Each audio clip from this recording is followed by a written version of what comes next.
Même si certaines personnes croient que les thérapies de conversion font partie du passé, elles sont encore pratiquées aujourd'hui, et ce, même si elles sont illégales au Québec et au Canada. D'ailleurs, les personnes trans ou non-binaires vivraient davantage d'efforts de conversion.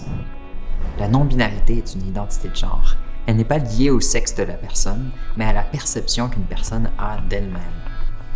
Le terme « trans » inclut toute personne dont le genre ne correspond pas au sexe qui lui a été assigné à la naissance.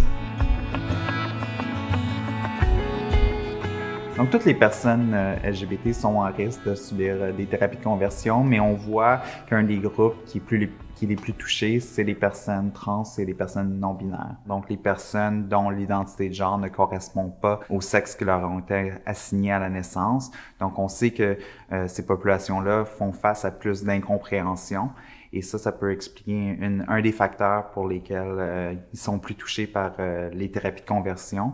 On voit que certaines des orientations sexuelles qui sont souvent mal comprises par la population en général, mais aussi par les professionnels de la santé, comme être pansexuel, queer ou asexuel, sont souvent plus visées par les pratiques de conversion.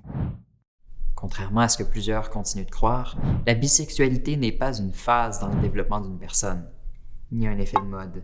C'est une orientation sexuelle à part entière. Même chose pour la pansexualité. Ces orientations sexuelles sont aussi valides que l'hétérosexualité et l'homosexualité.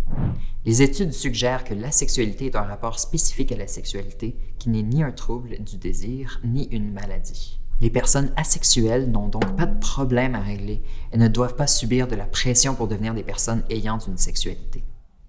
Il y a aussi des personnes intersexes qui sont plus à risque de vivre des pratiques de conversion.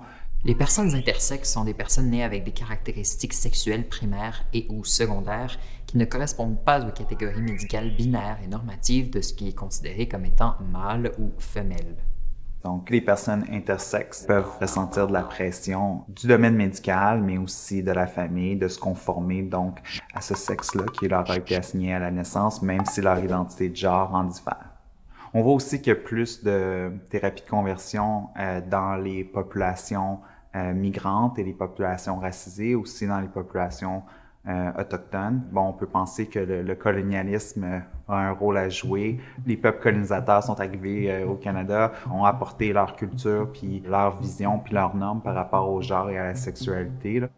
Les modèles culturels ou religieux de la sexualité et du genre, parfois peu soutenant de la diversité sexuelle et de genre, ont été transmis aux personnes autochtones et aux personnes racisées, ce qui a influencé négativement leur vision des identités non cisgenres et des orientations sexuelles non hétérosexuelles. La cisnormativité et l'hétéronormativité sont les réelles causes de la souffrance des personnes LGBTQ+. La cisnormativité, c'est un système de pensée fondé sur la présomption que la correspondance entre l'identité de genre et le sexe attribué à la naissance est la norme. Ce système privilégie les personnes cisgenres au détriment des personnes trans.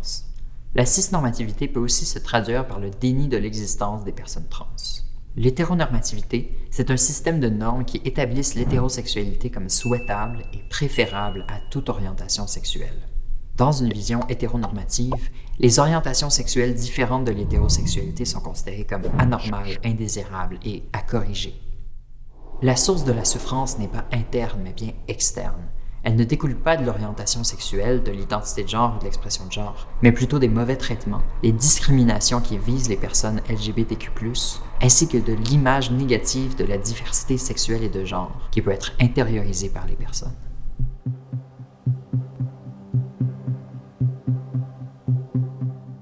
Le fait d'être dans un milieu négatif ou peu ouvert par rapport à la diversité sexuelle et de genre est associé à l'expérience de thérapie de conversion et efforts de conversion.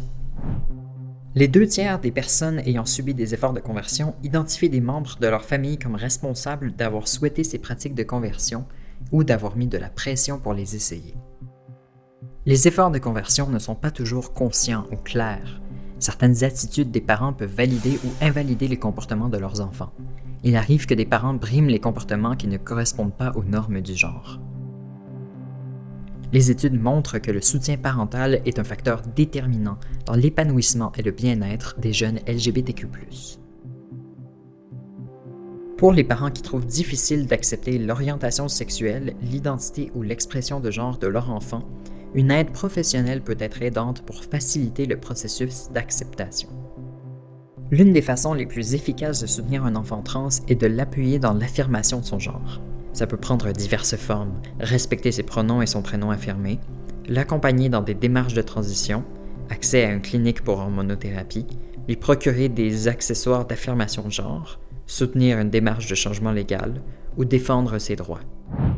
Quand les thérapies de conversion visent l'identité de genre, donc les personnes transgenres souvent qui les subissent, ces pratiques de conversion se font surtout dans le domaine médical, donc elles sont faites par des professionnels de la santé, souvent licenciés.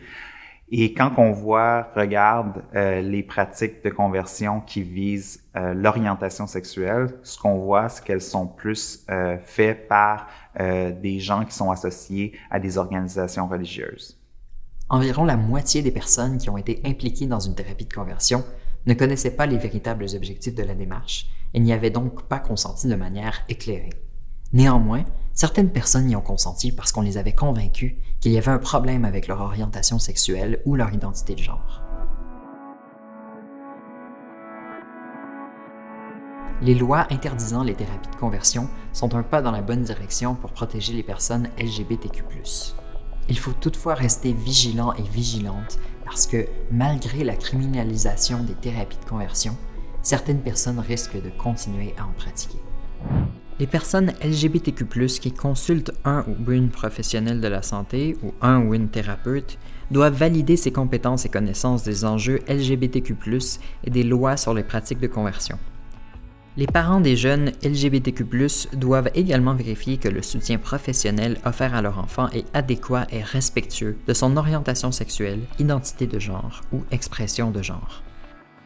Les parents sont souvent en décalage quant à la prise de conscience de l'identité de genre de leur jeune en comparaison avec l'enfant.